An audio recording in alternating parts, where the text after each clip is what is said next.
Hi there, and welcome back to Rotten Reelz Reviews audio review. We're up to number 11.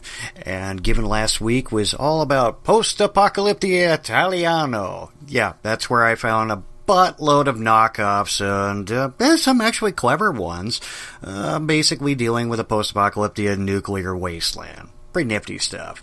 But one that actually interested me was something, and again, I was going to go to the standard, like, I don't give a rat's ass.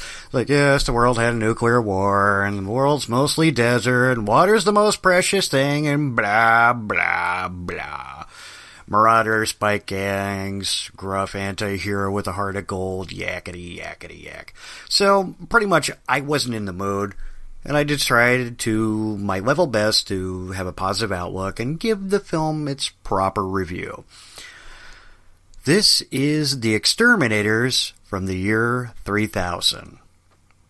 So, thanks to a nuclear holocaust, our ozone layer was depleted and water in short supply.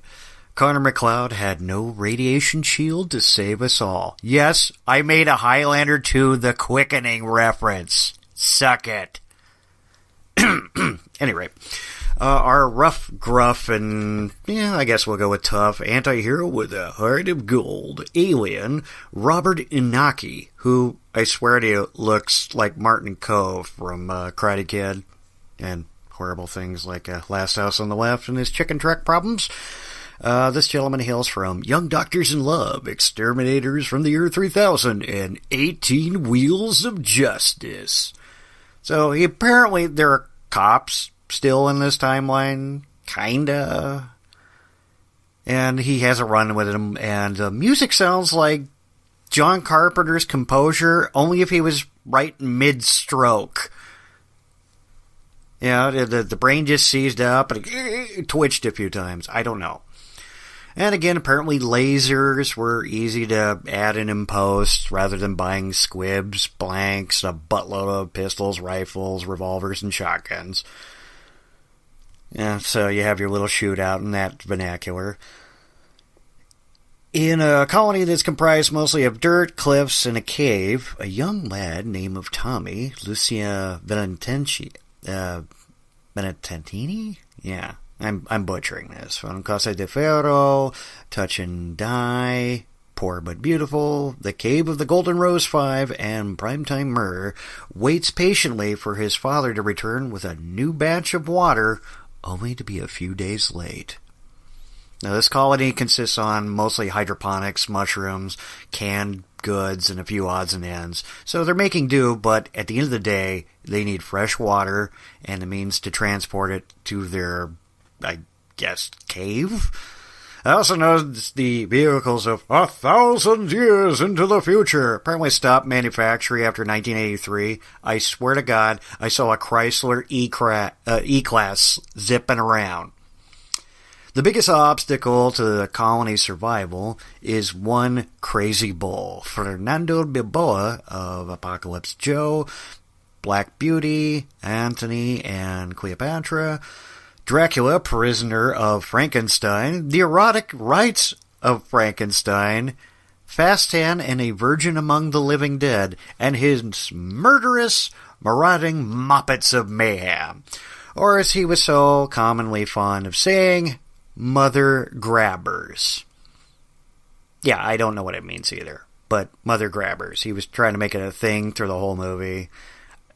Maybe they were trying to cut back on foul language, or, in post. I don't know. It was plenty ridiculous.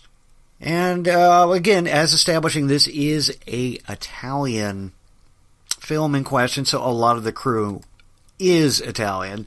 So, voicing Crazy Bull is one Robert Sommer, basically doing voice work for Cannibal Holocaust, Nightmare City, Pieces, Conquest, Hannah Kay, The Lonely Lady, and A Man Called Rage. So, yeah, there was that. Kind of funny.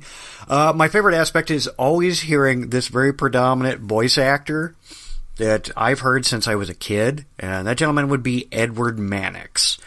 Now, Edward Mannix, I first was introduced to his voice work was the work he did with Robotech, Golgo 13, and Ninja Scroll. yeah, I saw the two latter to be a lot later in life, which is probably best. But amusing enough, that is not where he got his first gig.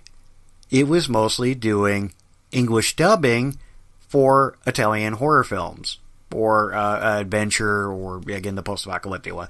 So yeah, we're talking stuff like Zombie Holocaust, Alien 2, On Earth, winky winky, Cannibal Apocalypse, The House on the Edge of the Park, Hell of the Living Dead, Nightmare City, Burial Ground, The Nights of Terror, Cannibal Ferox, The House by the Cemetery, and oh yeah, of course, The New York Ripper. Nice Fulci gore effect there. Yeah, that was a real gore fest. But yeah, no, interesting enough, he is voicing once again the same actor from a previous film I had to sit through, Lucio Pigazzi, who starred as Pag in Your Hunter from the Future. Yes, where Reb Brown wore his hideous blonde wig and basically was kind of rocking the whole He-Man without the Battle Clash on him. It was kind of interesting. But yeah, and of course immediately the hemp jokes were just popping in my head. So, yeah. Oh, the most common term for vehicles are referred to as exterminators. Because they're modified, metalled, maybe they have cannons to them, maybe they got gore spikes, who knows. But it's really catchy.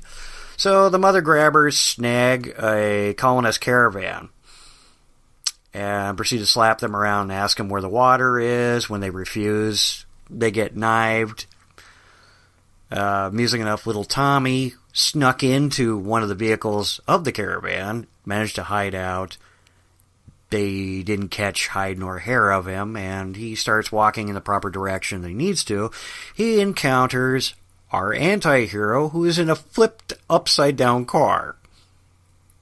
Yeah, so as Tommy makes his way on foot, he links up with Alien, ends up freeing him and tells him about the water spring in question being a secret. And you get the general vibe that Alien can be trusted as about as far as you or I could comfortably throw an elephant. Further down the road, they encounter a, I guess we'll call her a truck driver / survivorist.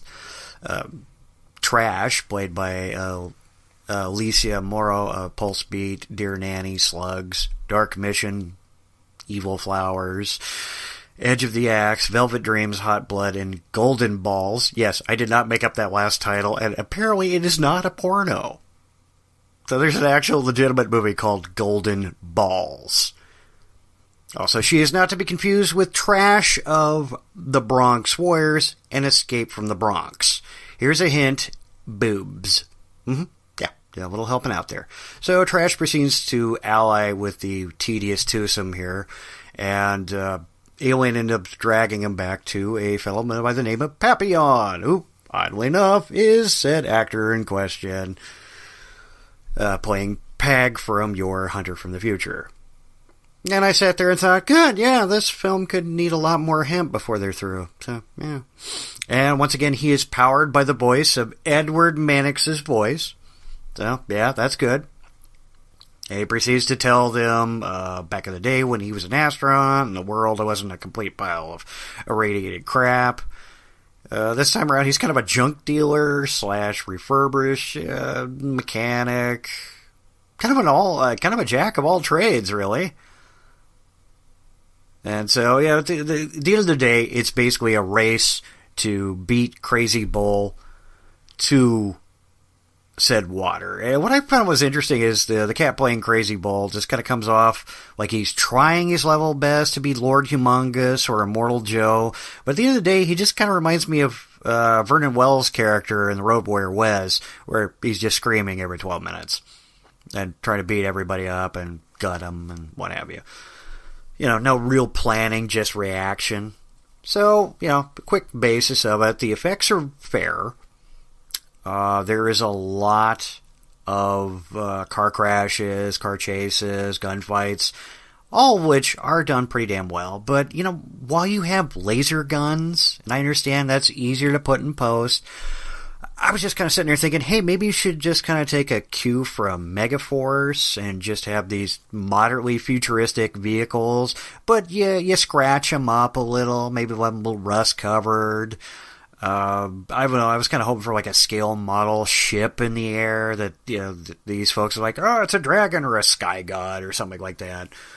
But again, as aforementioned, the stunts were impressive, and I'm hoping there was a lot of roll cages in there, or they just did that fast edit cut to an empty car rolling, as they did in more than a few shots.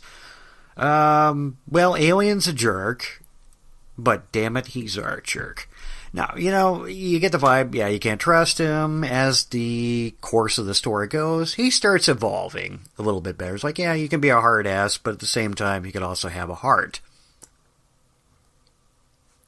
A little sip of tea there, sorry. So yeah, if you're looking for a film with a road warrior fix, and you don't want to remember those complicated lines like, I'm just here for the gasoline, or, be still, my dog of war, I understand your pain, we've all lost someone we love, but we do this my way.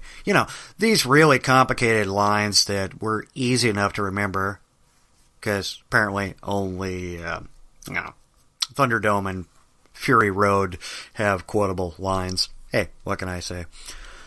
But unlike most of the knockoffs that we've seen, we actually have a decent cast, good story progression. It does lull a bit in the second act, but that's just basically pacing, trying to build up suspense.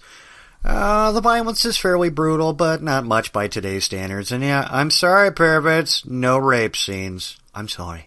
I'm so sorry.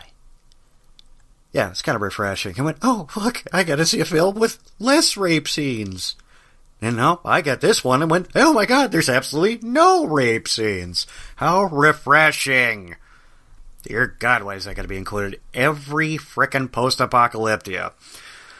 But yeah, that being said, overall, this could be construed as a guilty pleasure. You will find certain levels. Now, there is certain aspects about the dialogue that you have problems with, and I understand that. You also have to keep in account this is a primarily Italian, not merely just a cast, but as well as crew.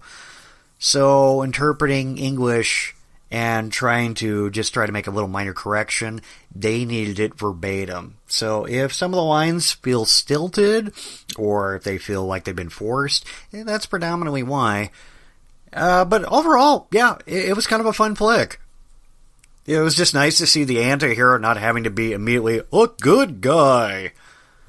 I'm going, yeah, people have lost things. Okay, well, that's about all I got. And again, folks, if you want me to review anything else, TV series, video games, maybe you got a cult classic, hit me up in the comments, or otherwise leave a message on Facebook and Rotten Reelz Reviews. You can also find me at Rotten Rambling On, also on Facebook. And, yeah, that's pretty much all I got. Take it easy.